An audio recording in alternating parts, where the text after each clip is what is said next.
El Papa Francisco ordenó abolir el secreto pontificio para casos de abusos sexuales que involucren a miembros del clero, una medida que permitirá agilizar las investigaciones penales que se realizan en distintas partes del mundo.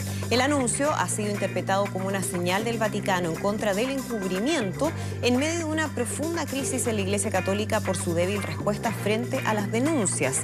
¿Qué cambiará en concreto? Bueno, lo vamos a conversar con Claudia Leal, académica de la Facultad de Teología de la Universidad Católica. Claudia, muchísimas gracias por acompañarnos.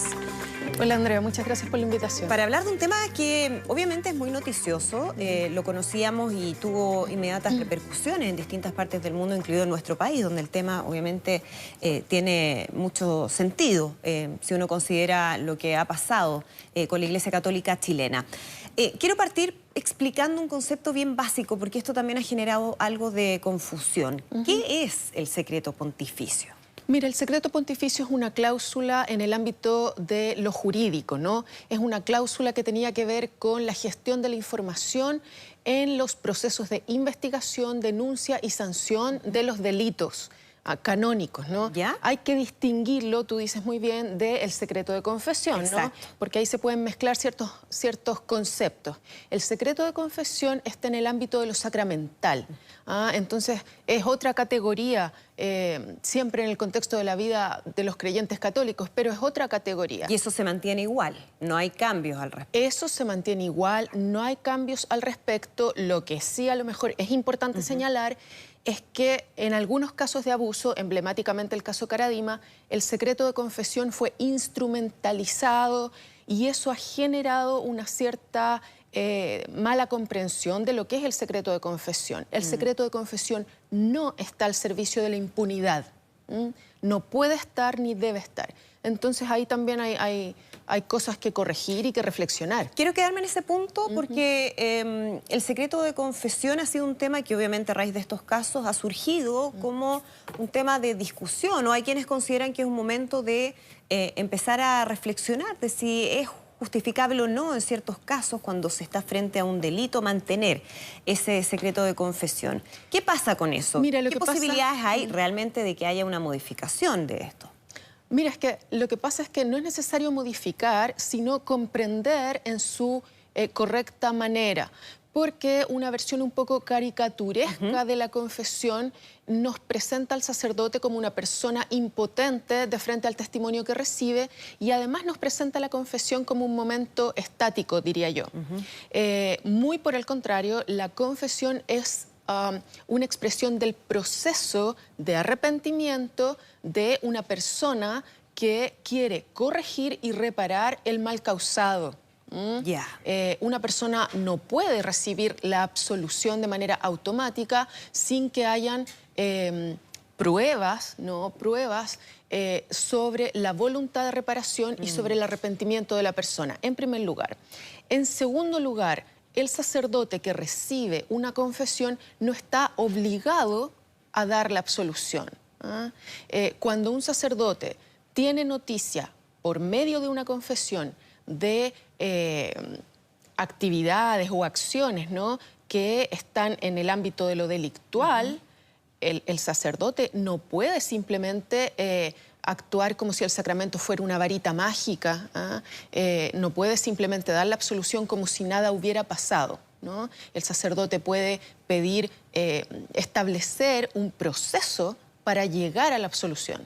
Perfecto, ya. Y eso es interesante porque, sobre todo para quienes no estamos dentro del mundo católico, y a veces pareciera, ¿no?, que es tan fácil, voy, me confieso y quedo lista, y resulta que es bastante más complejo que esa caricatura que se hace de ese sacramento. Ahora, tú decías, Claudia, algo que me parece importante. Tú decías, el secreto de confesión se ha instrumentalizado. ¿De qué manera? ¿Eso cómo lo vimos, no? Especialmente en un caso tan con tanta connotación pública como el caso Caradima.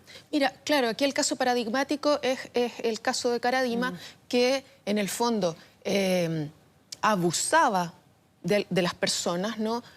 Las usaba para sí y las obligaba a cargar con una culpa que además les decía, bueno, te vas a sacar esta culpa fácilmente mediante el sacramento de la confesión. Esa falta esa manera de usar en su propio beneficio un sacramento es tan grave como los abusos sexuales en los que Caradima incurrió. Se trata de un abuso de conciencia gravísimo, gravísimo.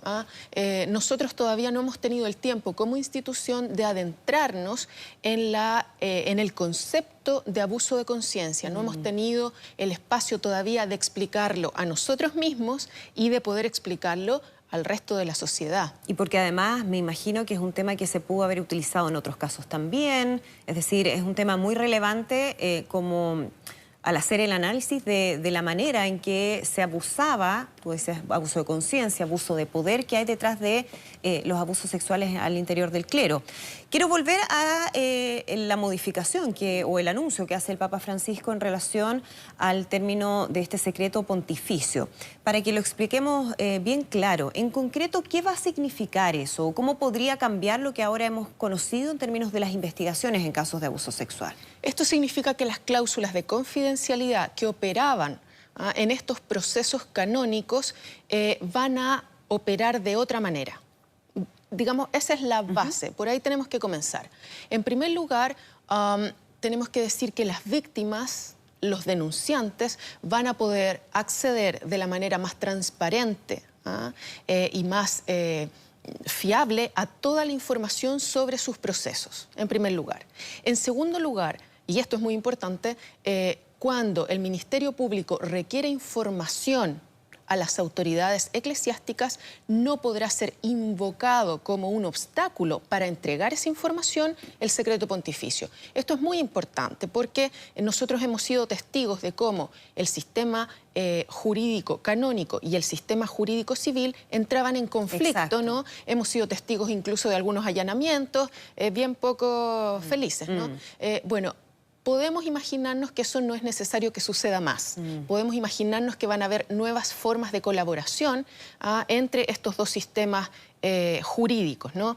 Este documento que Francisco ha anunciado está en el ámbito de lo jurídico, está en el ámbito además de lo procesal, no de lo penal. Entonces también uno ahí tiene que preguntarse, bueno, ¿tiene validez retroactiva? Nosotros tenemos que ponernos en el lugar de muchas personas que en el pasado denunciaron y que no tuvieron información fiable sobre los procedimientos, a lo mejor no quedaron satisfechas con la forma en que se gestionaron sus denuncias, a lo mejor ni siquiera hubo una condena y las personas no supieron por qué.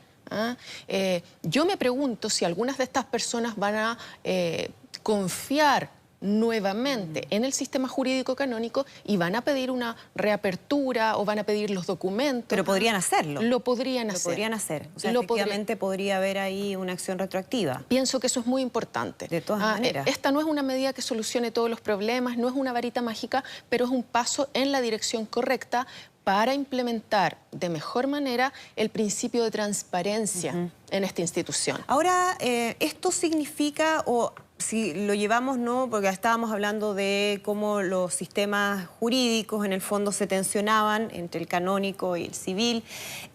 ¿Va a depender también de cuál es el sistema jurídico de cada país, el cómo se vaya a aplicar este término del secreto pontificio? Es decir, ¿va a tener el mismo efecto en todas partes o no necesariamente? Es una buena pregunta porque efectivamente los sistemas procesales cambian de un país a otro. Exacto. Y de una cultura a otra, ¿no? Entonces, sí, yo creo que la aplicación de las normas es siempre contextual. Es siempre contextual. Aquí también, en el fondo, depende de las autoridades, de los jueces, de los abogados, de los canonistas, la manera en que se va a gestionar la relación entre ambos sistemas. Yo confío en que en el caso chileno podamos dar pasos importantes de colaboración entre ambos sistemas. Claro, que es algo que se está exigiendo de parte especialmente de las víctimas, obviamente, pero en general, ¿no? De la comunidad. Ahora, ¿esto impone plazos? ¿Hay un formalismo, me imagino, respecto a cómo debe ser el protocolo de entrega de información en los casos que se requiera? O sea, ¿está establecido dentro de lo que ordena el Papa Francisco en esta modificación? No está establecido. Ya. No está establecido. Tengo la impresión que también, en ese sentido, va a ser importante la realidad local. Ya. Va a ser importante la realidad local. Una vez más va a ser importante la disposición que muestren los obispos a cumplir con estas nuevas normas. Es evidente que aquí, una vez más, la discrecionalidad y la buena voluntad, la buena fe de las autoridades de las iglesias locales es clave a la hora de implementar principios que, claro, son súper correctos, súper válidos, súper legítimos, pero que necesitan de una correcta implementación. Ahora, en ese sentido, también la presión de las víctimas y de los denunciantes es muy importante. Ahora, piensa tú que antes los denunciantes ni siquiera conocían la sentencia. Exactamente, o sea, había un secretismo total al respecto. Ahora, legítimamente también se podría dudar de qué tan real va a ser esa colaboración de quienes antes no quisieron colaborar también. Desde luego, una institución que en el fondo ha cometido errores tiene que verificar y dar prueba de su disposición a hacer las cosas de otra manera. Pienso que en este sentido el Papa Francisco es parte de un proceso que no va a terminar con él, ¿no? Esto es un proceso largo. O sea, necesariamente va a requerir de una continuidad de quien suceda al Papa Francisco, obviamente que no sabemos en cuánto tiempo más, pero requiere de un trabajo de largo plazo. Hablemos del rol del Papa Francisco frente a los casos de encubrimientos, a todos los escándalos que ha habido a nivel mundial, y cuando también hubo muchas críticas al rol de los pontífices anteriores, ¿no?, a sus antecesores. ¿Hay realmente un quiebre del Papa Francisco en este sentido? ¿Han sido suficientemente fuertes las señales que ha entregado en esto? Mira, yo pienso que el Papa Francisco se ha comprometido genuinamente con la tolerancia cero a los abusos sexuales. Pienso, sin lugar a dudas, que es el Papa que ha dado más pasos para que la institución pueda ir cambiando, no solo en lo burocrático, sino también en una cultura que tiene que ser modificada, corregida, ¿no? Y estamos hablando de una institución mundial, entonces son procesos lentos. Yo valoro enormemente que él no toma decisiones entre cuatro paredes. Él ha aprendido a lo largo de toda su historia como jesuita, como sacerdote, que lo mejor es que los procesos sean muy dialogados, muy colegiales. Eso a veces genera impaciencia en las personas. ¿Y algo de resistencia, ¿no?, al interior de las mismas cúpulas de la Santa Sede, o no? Mucha resistencia. Lo bueno es que eso a él no lo sorprende. En el fondo él prefiere que esas resistencias se expresen. Él no cree en un lago cuya superficie está tranquila y armónica y por debajo tú tienes la escoba, ¿no? En ese sentido, él ejerce un liderazgo muy sano y muy distinto a otros liderazgos que uno encuentra en la iglesia, ¿no? Hay muchos liderazgos que muchas veces confunden la comunión, ¿no?, una noción teológica muy rica, muy amada también por los cristianos, ¿no? La comunión no significa total acuerdo. Exacto.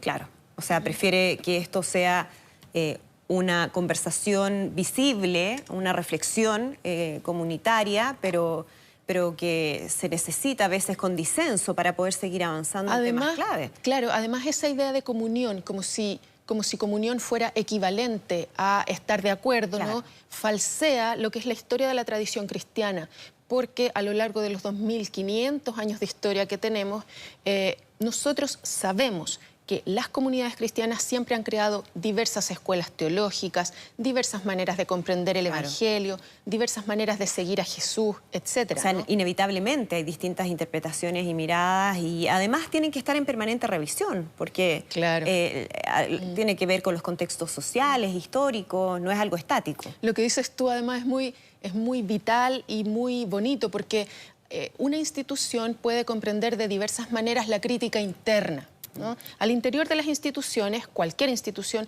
siempre hay gente que critica. Y la pregunta es, ¿qué vamos a hacer con la gente que critica? ¿La vamos a comprender como un tumor al que hay que extirpar? ¿O vamos a comprender que la gente que critica lo que está pidiendo es que seamos más fieles al espíritu de esta institución? En el fondo, la gente que critica es una posibilidad también de autocorrección y de ser más fieles a lo que realmente nos mueve. De todas maneras, bueno, un desafío bien importante, quedan cosas por hacer, evidentemente, hay que seguir avanzando, pero pero es un paso significativo para, especialmente decía, las víctimas, ¿no?, que han exigido justicia y fin de la impunidad en estos casos. Muchísimas gracias, Claudia Leal, académica de la Facultad de Teología de la Universidad Católica, por acompañarnos y ayudarnos a entender esto. Que estés muy bien. Muchísimas gracias.